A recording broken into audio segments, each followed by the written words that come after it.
3, 2, 1, gravando. Primeiramente, Bom dia, boa tarde, boa noite. você é um caba bom? Com certeza, eu nunca matei, Eu nunca roubei, nunca me prostituí. nunca fiz mal pra ninguém. Por isso que eu acho que eu sou um caba bom. Só que hoje mostraremos que de caba bom o inferno tá cheio. Veremos isso no Bíblia Café.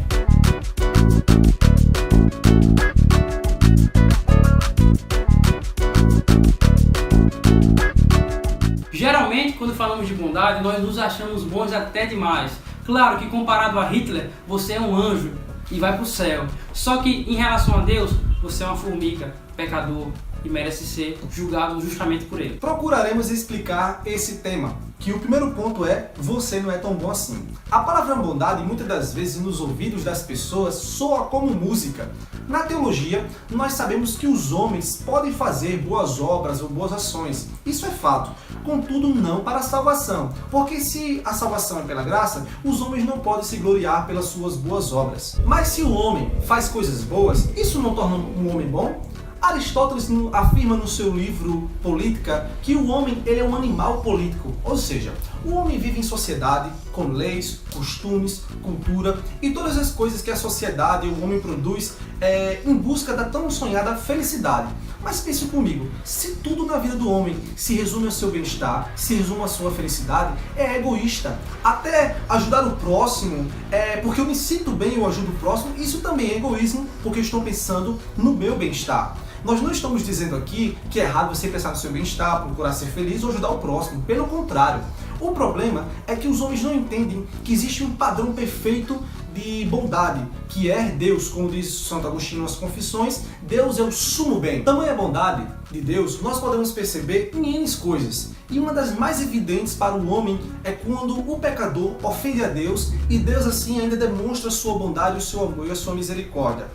Nas religiões diversas vão mostrar que o homem não consegue se achegar a Deus e o contato com o divino é uma coisa muito distante. A teologia ortodoxa cristã também diz isso, que o homem não consegue se achegar a Deus. A diferença é que ela não para aí. Ela vai mais adiante, mostra que Deus vai até o homem querendo salvar e se relacionar com o homem e se revela através da sua revelação especial e geral, como diz a teologia. A bondade de Deus fica muito claro quando ele expressa sua misericórdia para com os pecadores, ou seja, como eu e como você. Nós entendemos que a palavra misericórdia deriva de duas palavras latinas, miseris e cardia, que significa dar o coração pelo miserável ou dar o coração para aquele que é vítima de miséria. E a maior miséria que nós conhecemos nada mais é do que o pecado. E o segundo ponto é, o pecado acabou com você. Quando falamos em pecado, o termo teológico usado para pecado é hamartiologia. Hamartiologia é o estudo da doutrina do pecado, é como o pecado ele acontece no ser humano e como ele se espalha na raça humana. Você pode falar de pecado como uma coisa que você faz, só que o pecado ele é inerente ao ser humano, ele faz parte da natureza humana. Você pode dizer assim, mas eu não estava em Adão, eu não pequei, eu não comi nem do fruto, só que você estava em Adão sim. Adão era seu representante legal. E você estava, como diz Agostinho, na semente de Adão. Você participou daquele momento, daquele evento de pecado. Quando falamos em pecado, a consequência do pecado, segundo Gênesis capítulo 2, quando Deus fala que se o homem comesse do fruto do conhecimento do bem e do mal, ele morreria. A morte. Morte significa separação.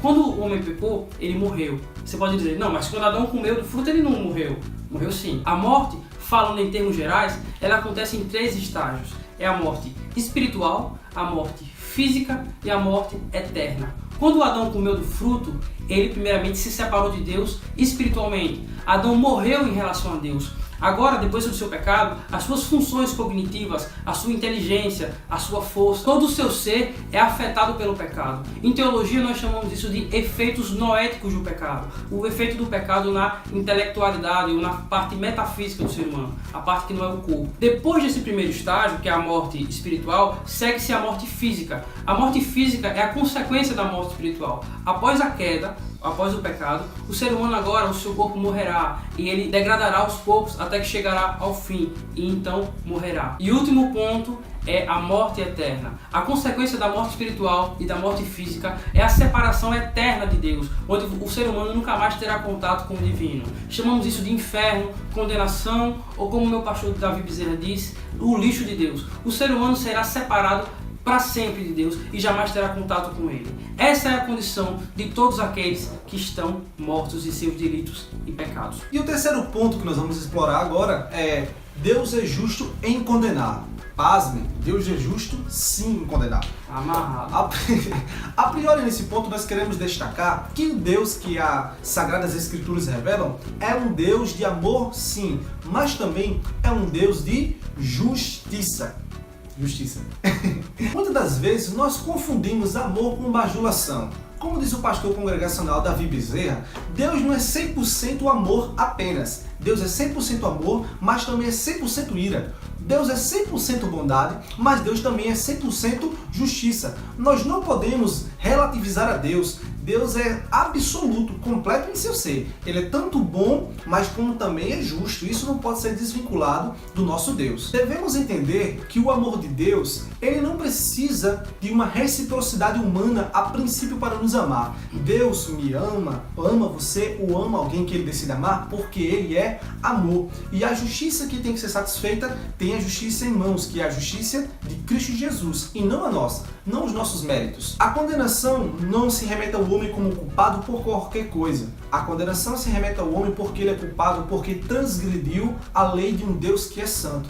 Anselmo de Cantuária, no seu argumento expiação como satisfação, vai dizer que o pecado ele é terrível porque é muito pior do que desonrar a Deus, é muito pior do que destruir incontáveis mundos. Ele continua dizendo que quando você desonra um Deus que é infinito, um Deus que é eterno, a sua dívida, a minha dívida, a nossa dívida se torna eterna. E essa dívida, ela grita e clama por justiça. Aí eu te pergunto, meu amigo, nós temos uma justiça suficiente para que venha satisfazer a justiça de Deus?